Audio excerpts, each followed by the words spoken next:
Good evening and welcome to the virtual informational session regarding the referendum question the Board of Education has placed on the ballot of the November 8th general election. My name is Kurt Cordy and I serve as the president of the Lemont High School District 210 Board of Education. And on behalf of the other 6 members of the board, thank you for your participation tonight. At this time, I'd like to turn the presentation over to our superintendent, Dr. Mary Tickner. Thank you, Mr. Cordy. As the superintendent of Lemont High School District 210, I'm fortunate to work with an excellent administrative team, and 2 of those administrators are on the panel with me this evening. In addition to our board president, we have the principal of Lemont High School, Mr. Eric Michelson, and the District 210 Chief School Business Official, Mr. Ken Parkham.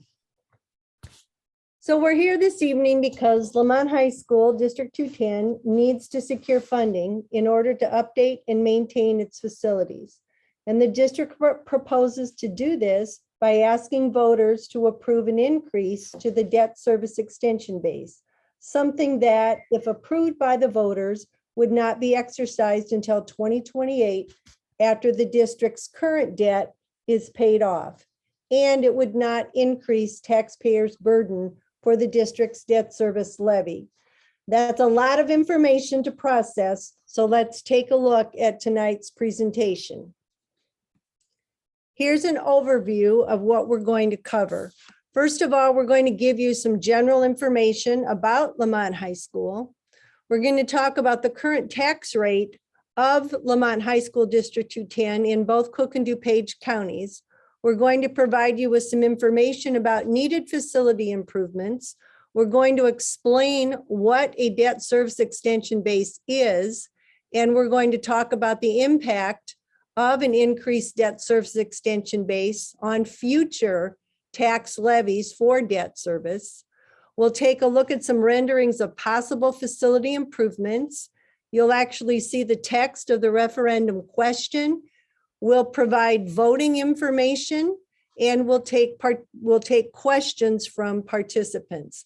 And as a reminder, please type your questions into the Q&A box at the bottom of your screen. So at the end of the presentation, we will go through questions, but please type those in as we go along.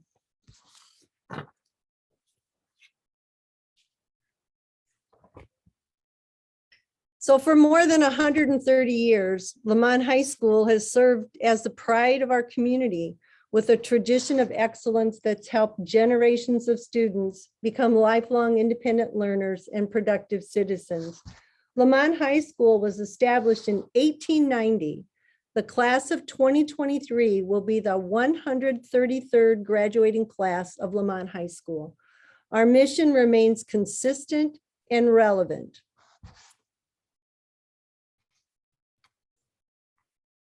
Our community is committed to working together as a family, and that's made Lemont High School one of the top high schools in the state. We're very proud of being named a 2017 National Blue Ribbon School. The Lemont community is extremely supportive of its high school. For example, the Lemont High School Educational Foundation's annual Taste of Lemont fundraiser draws over 2,000 families and community members together to support Lemont High School each year. This is a slide that shows how Lemont High School students achieve academically compared to other schools in the South Suburban Conference. As you can see, Lemont High School ranks first among South Suburban Conference schools in graduation rate and average composite SAT scores. Our graduation rate is 96.4%. and our average SAT composite is 1068. Not only do Lemont High School students demonstrate strong academic performance when compared to other high schools in the South Suburbs, our graduates also achieve at very high levels statewide and nationally.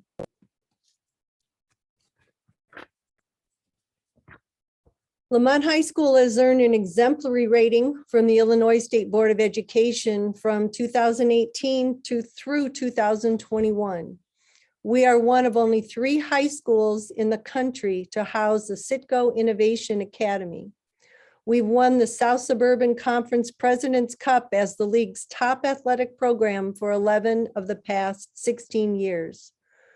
From being named to the National Advanced Placement Honor Roll and selected as a Google Reference District, to receiving 5 consecutive top workplace awards from the Chicago Tribune, Lemont High School has been and continues to be recognized as an excellent school. And as this slide says, it's no wonder that so many of our graduates return home to start their families and careers. That's a great picture of graduation last spring. In addition to our principal, Eric Michelson, who's a 1981 graduate, we have several Lemont High School faculty members who are graduates of Lemont High School, as well as numerous members of our support staff. The district has continued to make the most of our available funding by being fiscally conservative. We use conservative budgeting practices to ensure we're using your taxpayers' money as efficiently and effectively as possible. We've held staffing steady for the past decade. We've ensured balanced budgets, and we maintain responsible fund balances. And we prioritize maintaining what we have over buying new to the greatest extent possible. Lemont High School also has the lowest tax rate in Cook County of all other high school districts. It has the second lowest tax rate in DuPage County compared to all other high school districts. In addition to that, as we know, Lamont taxpayers pay taxes for the elementary school district as well as the high school district. And combined, Lamont taxpayers pay the lowest tax rates for their K-12 schools, with the second lowest combined tax rate in Cook County and the fourth lowest combined tax rate in DuPage County. However, many of our once state-of-the-art facilities are outdated and in need of renovation. This happens to be a picture of our commons. We also call it our cafeteria or our lunchroom. This is how it looks today, and it hasn't been updated for decades. Originally, this space was a locker room. Most of our classrooms and lab spaces aren't designed for today's curriculum. Some of our most frequently used athletic facilities, the field house, the locker rooms, have not been updated since the 1990s, and it shows. Our infrastructure, our mechanicals, and furniture are aging. The 26-year-old floor in our field house is cracked, and it has to be replaced. Some of our mechanical systems are beyond their useful life, and they're becoming so noisy that they disrupt our students' learning environment. We maintain our facilities well, but when furniture, equipment, and infrastructure are beyond their useful life, it's time to replace them. We're at the point, as this slide says, where we soon will have to be making difficult choices between addressing immediate facility needs and improving the educational environment for our students. And we believe that our kids deserve better. If we're going to continue the tradition of excellence that the community expects, Lemont High School needs improved facilities like those enjoyed by students in many of our surrounding districts.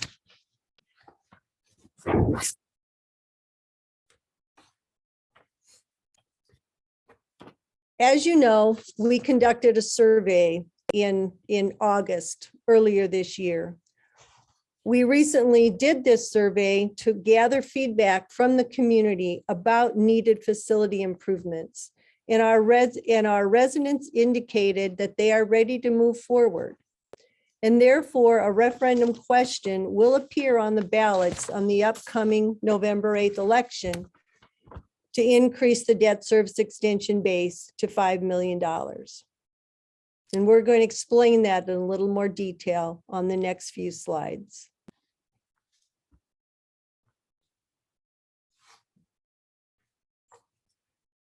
Once implemented in 2028, the new debt service extension base will not increase the annual debt service burden for taxpayers. It will sustainably and responsibly address our facility needs both now and in the future. We can modernize our school infrastructure and we can improve learning environments for all students. And so let's talk a little bit about the debt service extension base, what it is and how it came into being. And also we'll talk about the debt service levy. So a school's debt service extension base is the amount of non-referendum debt it can issue annually. Back in the late 1980s and early 1990s, when tax caps went into effect in Illinois, a debt service extension base was established for every school district, and it was set as the amount of bond and interest payments on the books at that very moment in time. So therefore, school districts have vastly different debt service extension bases.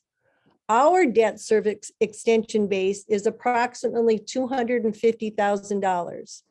You can compare that to other high school districts. For example, Bremen High School District has a debt service extension base of $10 million. Essentially, what the district is asking the voters to approve with an increase in the debt service extension base is a credit limit of $5 million annually in order to renovate, update, and maintain our facilities. The debt service levy is the process annually where that the district uses to secure funding to pay its bond and interest. This debt service levy includes the debt service extension base, as I just described, as well as bonds and interest previously approved by the district's taxpayers. Now, over the next 6 years, the district will finish paying off bonds approved by the taxpayers in 2006.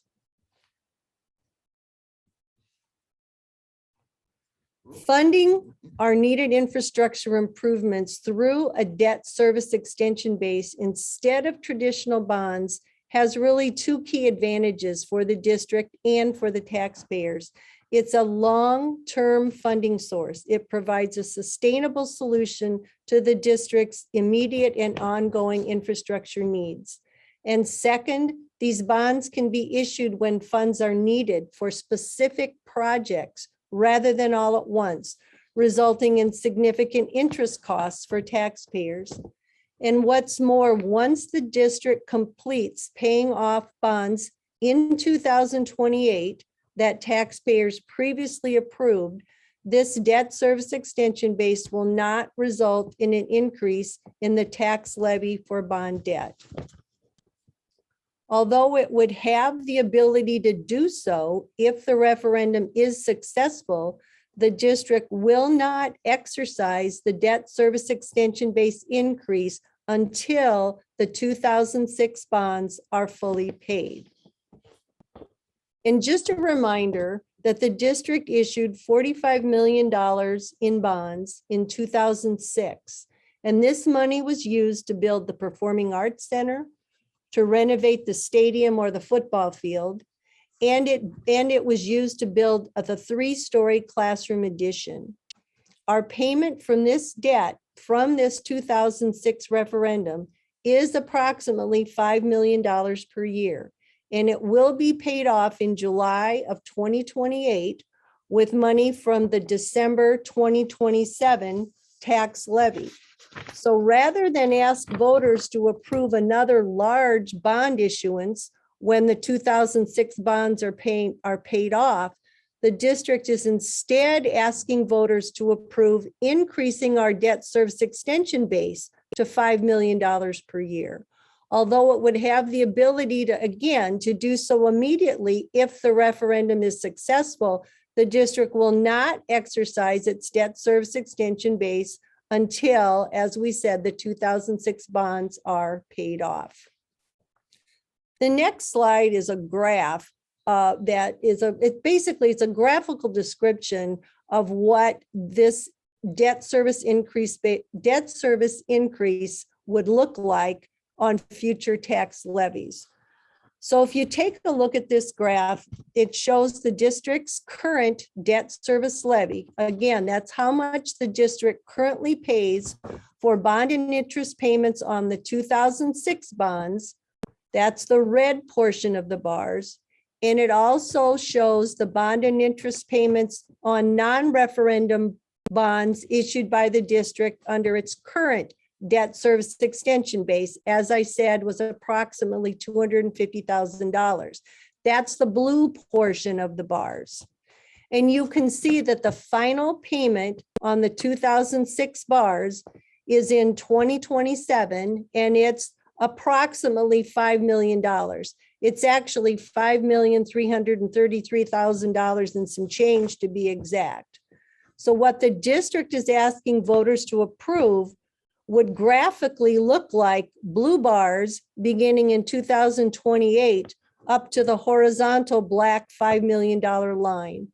In other words, we believe we can renovate, update, and maintain our existing facilities for about $5 million annually. And this plan would lead to more modern infrastructure that meets the community's expectations for excellence.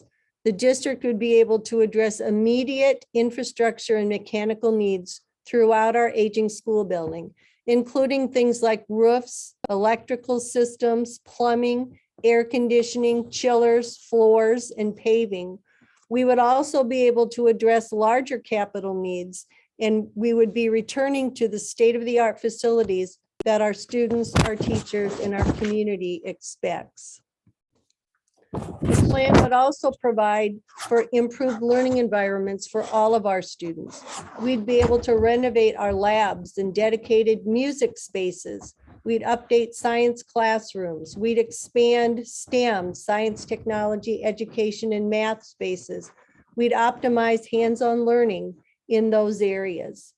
All of our students would be able to learn in updated classrooms and 21st century learning spaces with modern features and collaborative furniture. We'd be able to vastly improve career learning spaces for culinary arts, woodworking, carpentry, robotics, computer-assisted drafting, computer repair and networking, cybersecurity. These are the types of programs that are designed to better prepare our students for the world of work. Our students achieve high levels of excellence in aging facilities not designed for today's education, and we can just imagine what they could accomplish in modern facilities. Again, we believe this is a sustainable plan that is a win for our entire community. Once implemented, it would not increase the annual debt service burden for taxpayers. This would improve the educational environment for all of our students, and it would help increase property values for homeowners. And so, to achieve the improvements desired by our community, the District 210 Board of Education has placed the following referendum question on the ballot in the upcoming November 8th election. And basically, I don't need to exactly read it to you, but you can see that it's a question of should the district increase its payment for principal and interest from $249,604. Again, our current debt service extension base is approximately $250,000 to $5 million for the 2022 levy year and all subsequent levy years. That's the question that will be on the ballot. And here are some important dates. We encourage everybody to register to vote. If you haven't already, you can also vote by mail. Early voting begins very soon, as you can see. And election day, November 8th, 2022, the polls are open from 6 to 7. As public school employees, we're here to provide information and facts. We can't encourage you to vote yes or to vote no, but we certainly encourage you to vote. This last slide here has a QR code that you can take a picture of, and it will take you to our website where you can see more information on the referendum. There's also links to Facebook and Twitter. And so again, we've covered quite a bit of information tonight. I would like to open this up to questions. And I am going to have to ask Tony Hamilton to our community relations person is here in the background, and he is monitoring the questions that are in the chat. So we will take just a moment.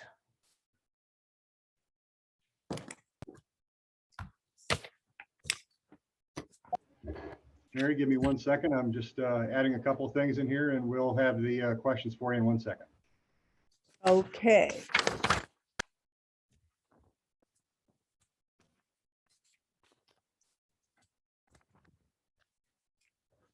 So one question that I've been asked before that I will help get this started is, will the district use the referendum to immediately increase our taxes? And, the answer is no, it will not.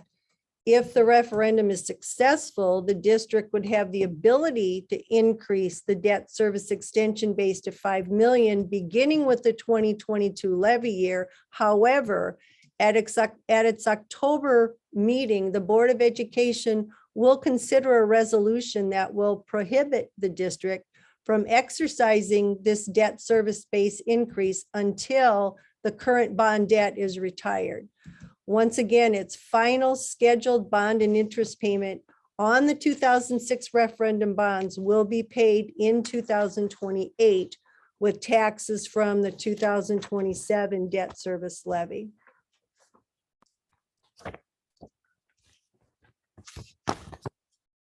This is a question that I'll go ahead and give to Eric. The question is, will you pay teachers or administrators with this money if the referendum passes? No, Mary, the answer to that is no. The debt service funds are only for facility improvement and infrastructure projects. By law, that's the only reason that it can be used for, and it is legally binding. Any funds that are approved by the community through the referendum will 100% be invested in improving our school facilities and infrastructure. Great. Good.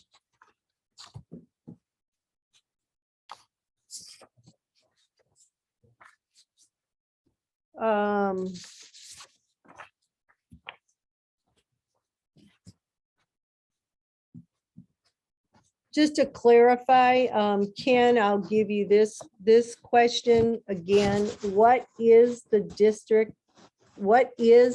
service extension, and how is it different from the debt service extension base? So what is the debt service extension, and how is that different from the debt service extension base?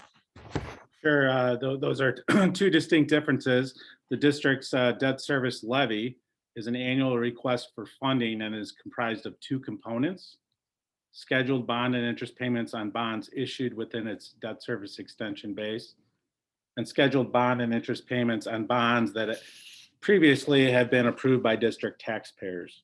So the debt service extension base is part of the annual debt service levy. The referendum is successful, the debt service fund revenue, beginning with the 2028 levy, only will include the debt service extension base and will be $5 million annually. This amount is less than the 2027 levy. Thank you. Another question, Ken, that I'll throw to you is why is the district pursuing a debt service extension base increase now if it won't be used until 2028? Why do this now? Sure. A debt service extension base increase will allow District 210 to address facility needs immediately. The district will be able to strategically implement its facility improvement plan utilizing both fund balance reserves and shorter-term debt, thus reducing the cost to borrow and best ensure financial stability.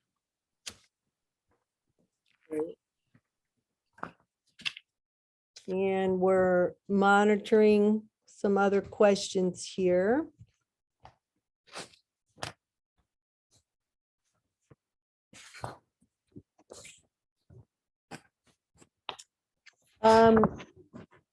Eric, this one may be for you.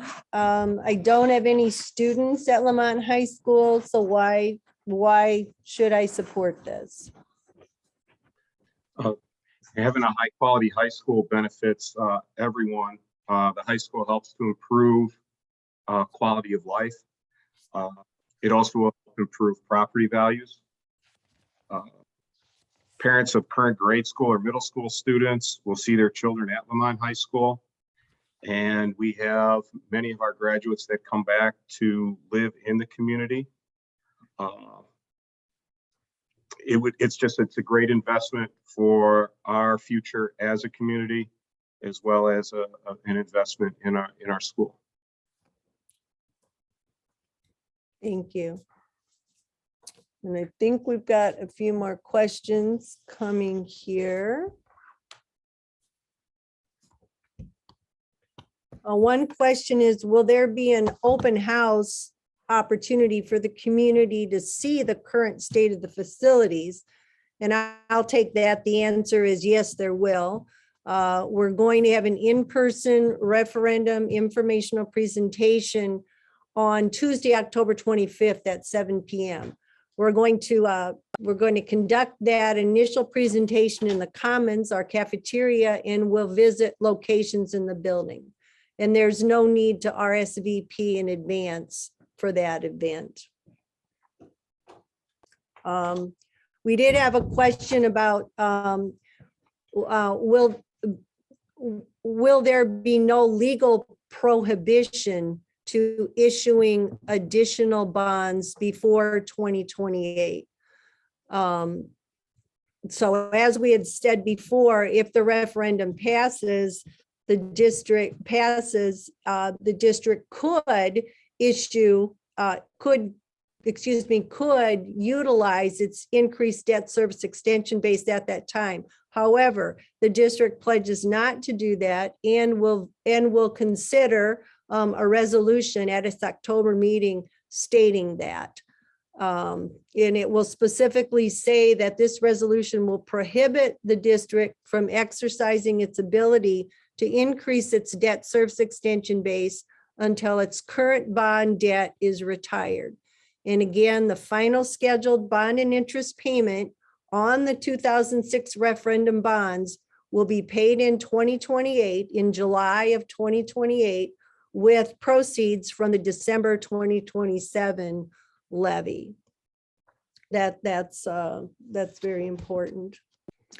Another question. So the advantage of the increased debt service is letting the board issue bonds up to 5 million and fund gradually versus periodic referendum on bonds of unknown amounts.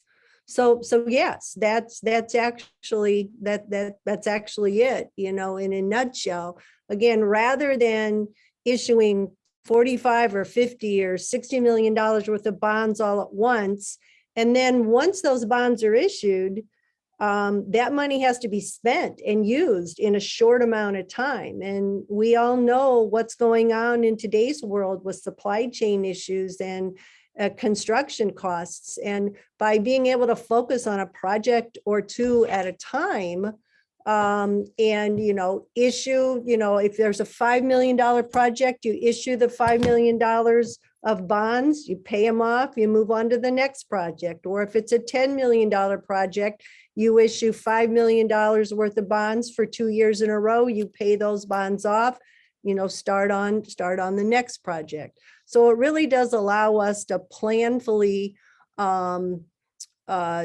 this. And again, in the upcoming years, be able to continually update and modernize our facilities.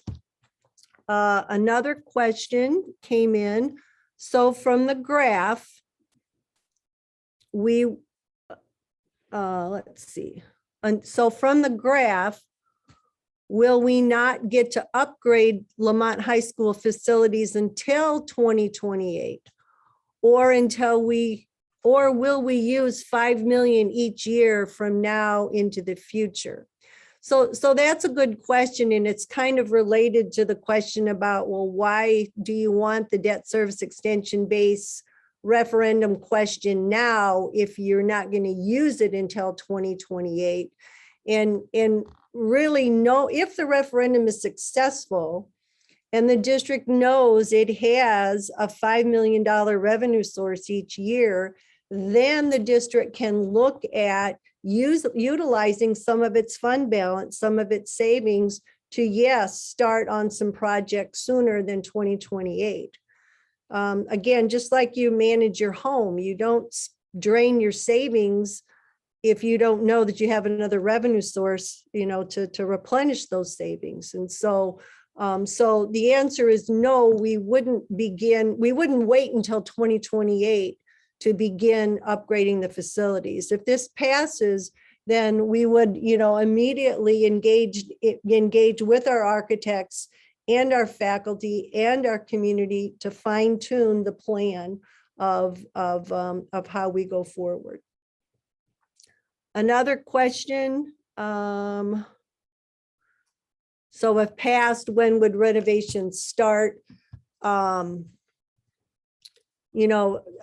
give you an example of how it's difficult to predict that. We have a situation right now where we have to replace a unit on the rooftop that controls temperature, heating, ventilation, and air conditioning in several classrooms. That particular piece of equipment is 16 months out. So, you can start planning things, but there are lots of issues with supplies and delivery out there. So we would immediately be fine tuning the planning and probably be looking at starting renovations, possibly the summer of 2024 is a possible goal. If there's no tax increase, so if there is no tax increase, how do you propose paying for improvements you want to make now? Well, so again, if the referendum is successful, then the district would utilize some of its fund balance to be able to start work towards some of these improvements. I think what you mean is if the referendum isn't successful, then how would we propose paying for the improvements? Again, we would be looking at we'd be looking at things like, do you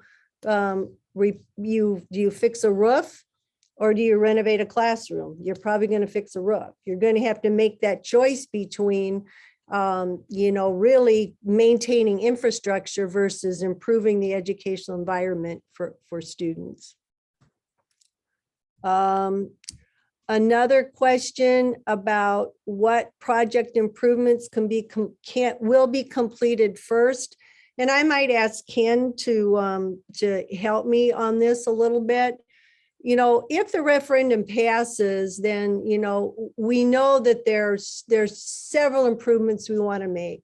Like, for example, we know we need to update the commons. We know we need to renovate the field house. We know that we have science labs and classrooms and technology spaces that all need to be upgraded. But, sometimes if you're doing, a project on one part of the building, it makes sense to do some other improvements when you're on that part of the building. And that's what we engage with the architects to help us with that planning. Clearly classroom upgrades was identified by the community as a top priority, and that is a priority for us.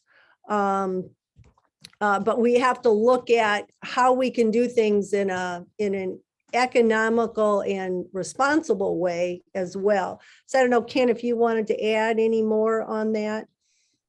No, I think you hit all the right things, Mary. I think we want to take a holistic approach to analyzing our entire facility, and from there prioritizing needs and spend additional dollars as efficiently as we can and as responsibly as we can.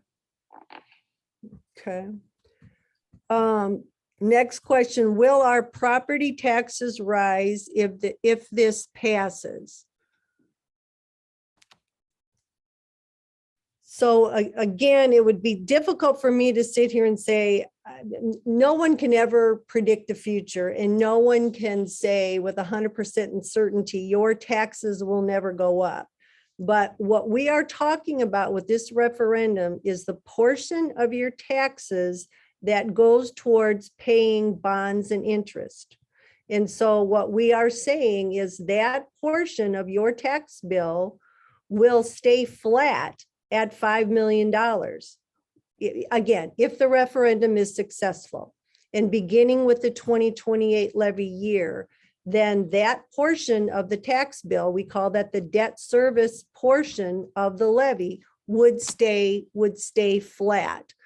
I would even venture to say for that portion of the tax bill, when you think about the development that's happening, in our community, that as more properties come on the tax rolls, there's going to be that $5 million debt service burden will be spread among more property owners and more homeowners, which technically, which you would think would mean that the burden for the individual taxpayer would actually decrease.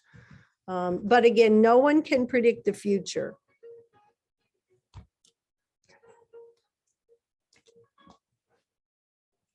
Another question here.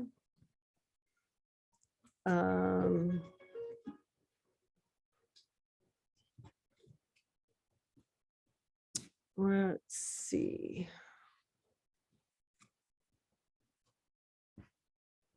When renovations start. Sorry, lost my place here. Mary, while you're looking, I just wanted to add from the previous question about prioritizing programs or prioritizing projects, excuse me. We also have that blueprint from the survey that we took with the community, and we know some of the ideas that the community, how they might want to prioritize things. We'll be mixing that in with what the architects are telling us, so that again, we're taking care of projects that we all think are important, but we're doing it in the most economically responsible way. Right.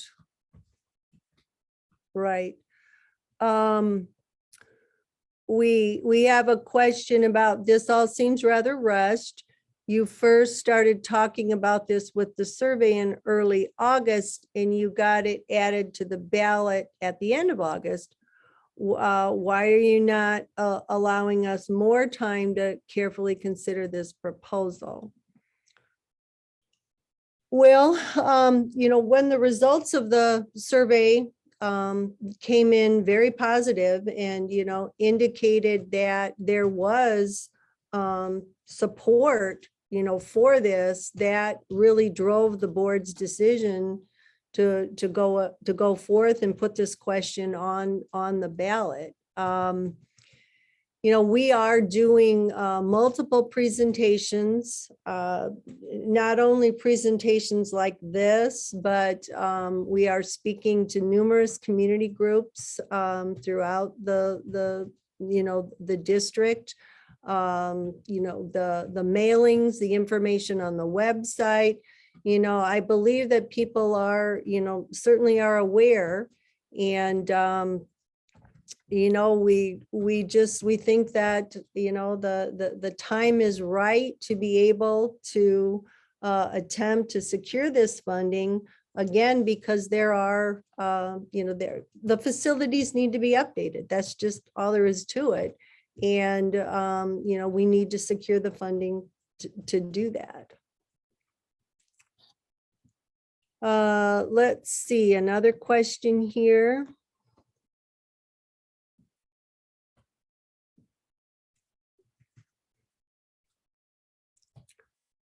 Well, what risks are important for the community to know about, whether those be risks for the school or risks for the taxpayers? I'm assuming this question means what risks, if this passes, what risks are important for the community to know about. We don't see, what we're asking the voters to do is to maintain the current level of support that they currently are paying. Again, once that debt from the 2006 referendum is paid off in 2028, we just propose maintaining that current level, that current level of debt. I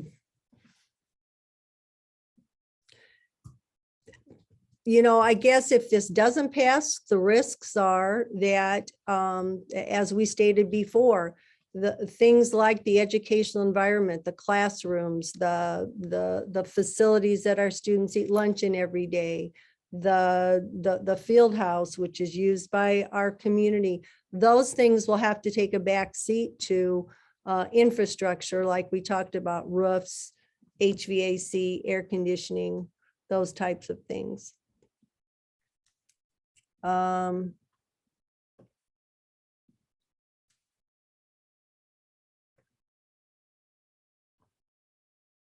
question here. Why did we not compare? Okay, why did we not compare with other school districts, District 230 as an example? Well, we do compare ourselves both to schools in the South Suburban Conference as well as other neighboring schools. And we do compare quite favorably to other school districts in terms of graduation rate and test scores. Our tax rates are lower than any high school district in Cook County, and the second highest, the second lowest among high school districts in DuPage. So we do compare ourselves to other school districts beyond the South Suburban Conference.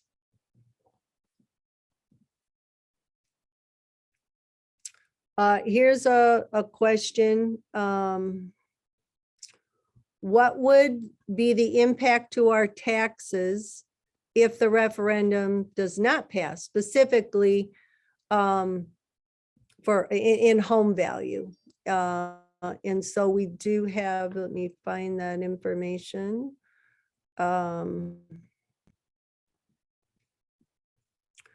So if the referendum's not approved by the voters, so then in 2027, when that the last tax bill that would include that payment for the 2006 bonds would be the 2027 levy. So in 2028, the reduction on a house valued at $400,000, there would be a decrease of about $38 per month.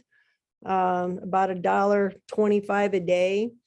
For a home with $500,000 assessed valuation, there'd be a decrease of about $48 per month, or about $1.60 a day.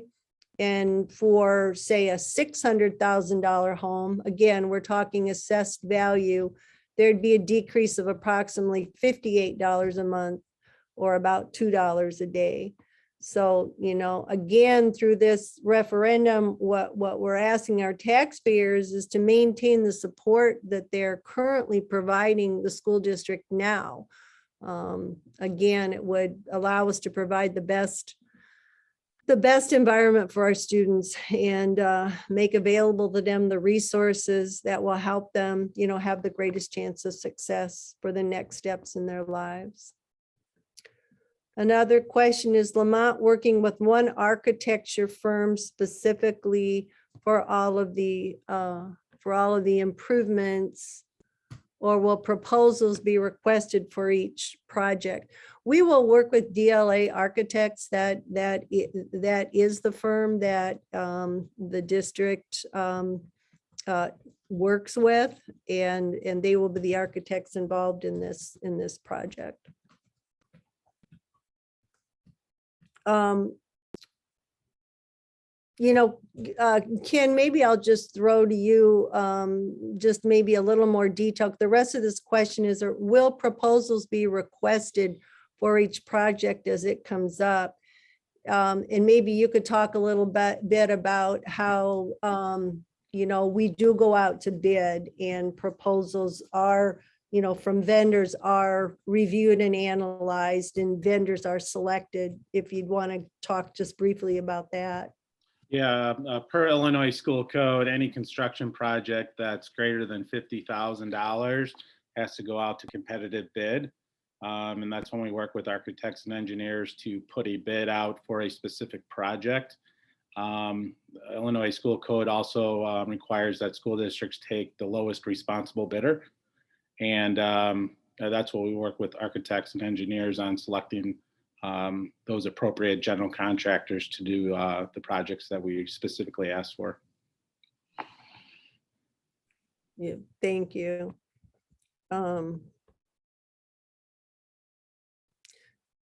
So how does the current inflation and increase in interest rates impact this plan? Again, I would say the fact that if this referendum is successful and the debt service levy remains flat at $5 million, that's a flat cost.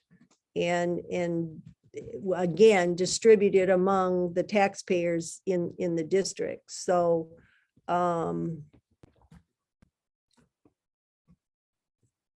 I think that's a hedge against inflation by knowing that you have that consistent cost.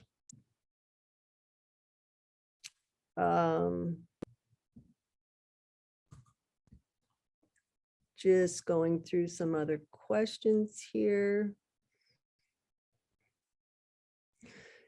Just so you know, I don't see the questions on there. I have to look on another computer screen to see them. So it takes us a little while to go through these. Here's a question not exactly related to the referendum, but it says, can we get a current blue ribbon school award? And the answer that is the blue ribbon honors, basically like lasts for 5 years. But we are a 2017 National Blue Ribbon School, and we always will be a 2017 National Blue Ribbon School. But after 5 years, that's then when consideration for another blue ribbon award may occur. And just so you know, it isn't like you can just go and apply to be a blue ribbon school. You're selected by the Department of Education to apply for it. You just can't do it unless you're selected to apply. And so obviously, if we were fortunate enough to be selected again, we would of course apply.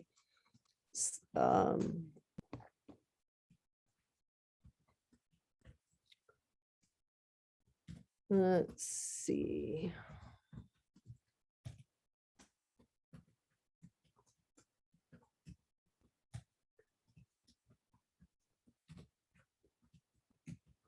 Will you post questions and responses on the website, and will video and slides from this session be available? Yeah, the answer is yes, we would.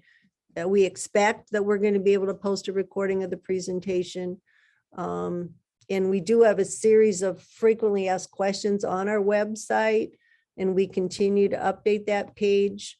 And also, questions can be submitted through the feedback form, and I think those of you that have submitted questions, we certainly try to get answers to you as soon as possible.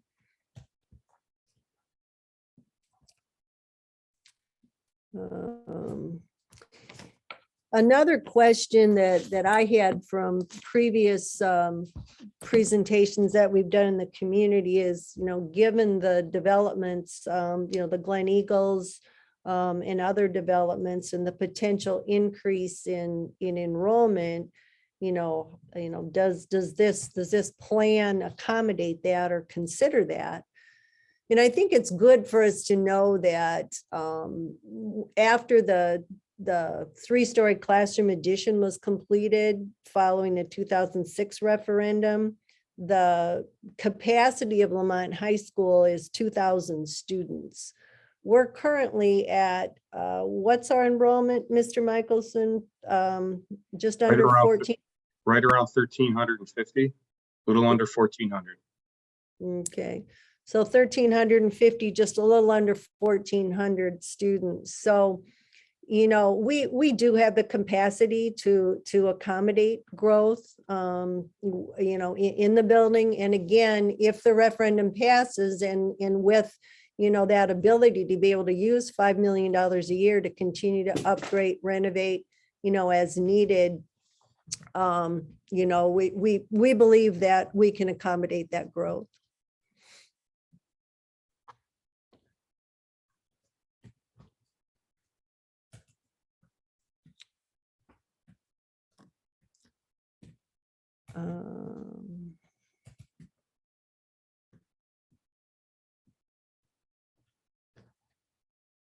Let's see. What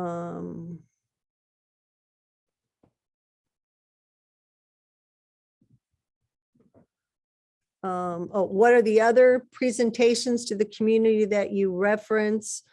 Gosh, the Lions Club, the Lamont Junior Women's Club, the 113A PTO. We will actually present to the 113A board. I believe we're scheduled next week to speak to the Heritage Corridor Business Association. So we are the VFW. We're, just trying to get the message out there, but, just information. We also attended a senior citizens lunch out at the Lamont Township building out in Alba. And I believe there were, close to 40 individuals out there. So, we're certainly trying to reach out to the community as a whole.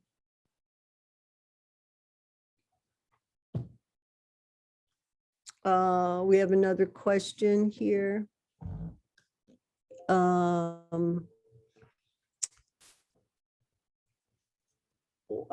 One question came in. It says, are you open to private donations? The survey had athletic facilities last, and being we have much success with our programs, such as recent state champion softball and wrestling, I'd like to see these facilities get higher priority.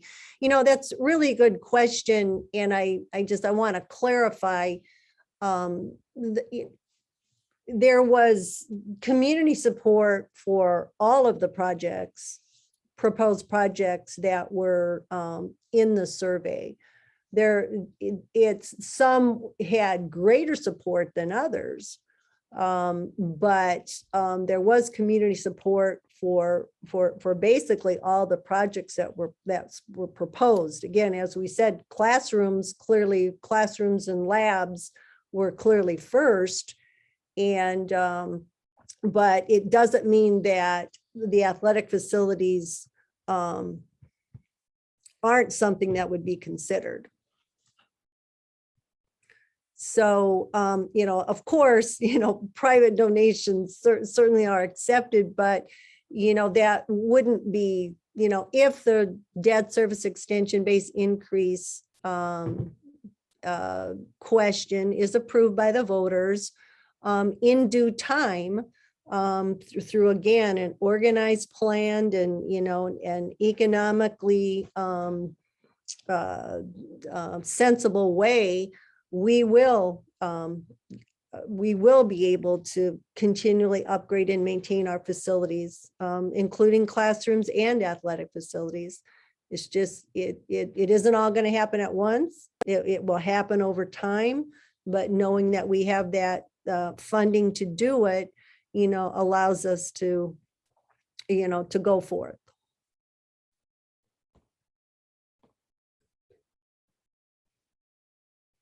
And just checking here.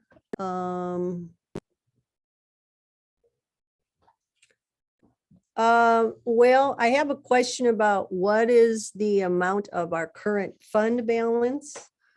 I'm going to have to, I don't, I can give you a specific dollar amount, but we can give you a pretty good estimate. I'll throw that to you, Mr. Parkham. Sure. Our current total fund balance is about 35 million, but a good portion of that is restricted, where we can't utilize that for anything but, for example, to make debt payments, or to make FICA payments, or to make payments towards IMRF pension payments for non-certified staff. But as you mentioned, Dr. Tickner, if this referendum did pass, a good portion of that fund balance would be carved out for additional capital expenditures.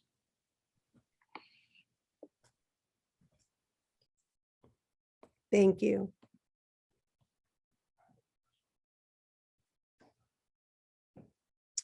I think, and let me just take one more look here.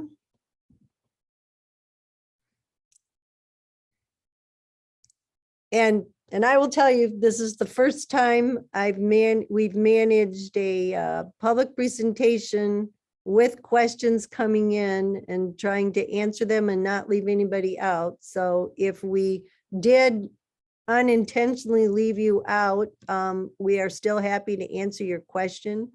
You can certainly, email us, and I think we have one at the bottom, you think? Okay. Covered the debt service projects.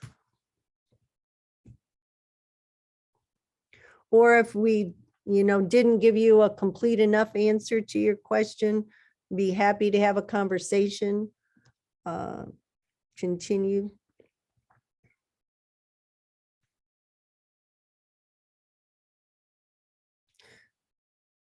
A question, and I might ask Ken to help me with this one too. How precise are the estimated project costs included in the survey, and would they reflect interest costs? They're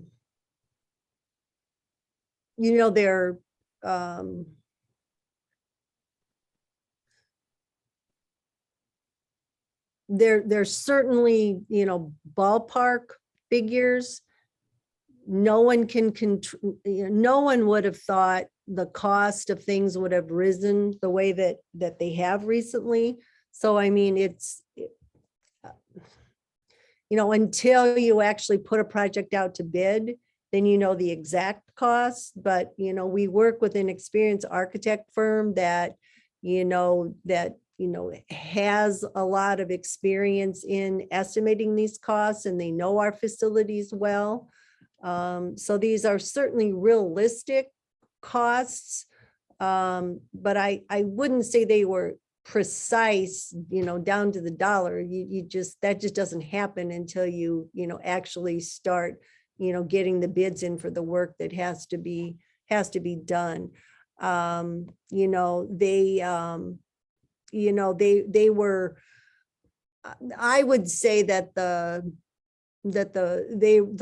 those costs for the projects that were in the community survey were certainly an accurate estimate for those projects, at the time of the survey.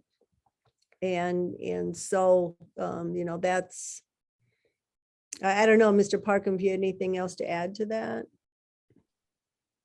No, they are estimated costs. I mean, they architects put a value on a project based on today's costs, and then they add contingency and inflation for what may happen 2 years from now. But again, prices could come down or prices can continue to escalate, as we've seen in the last couple of years. But they are exactly that. They're estimated costs. Thank you. Well, I believe we have reached the end of our questions, and I think we've, it's a little bit after 8. So once again, thank you to our community participants. I can't see you, but I know you're out there. It is a little weird talking to you, but not seeing you. So we again appreciate your interest. Trying to again provide you the best information that we have, and just encourage you to vote on November 8th. Also, if you want more of this, there is another virtual presentation, and as we stated, the actual in-person presentation as well. So with that, I think we'll say goodnight and thanks again.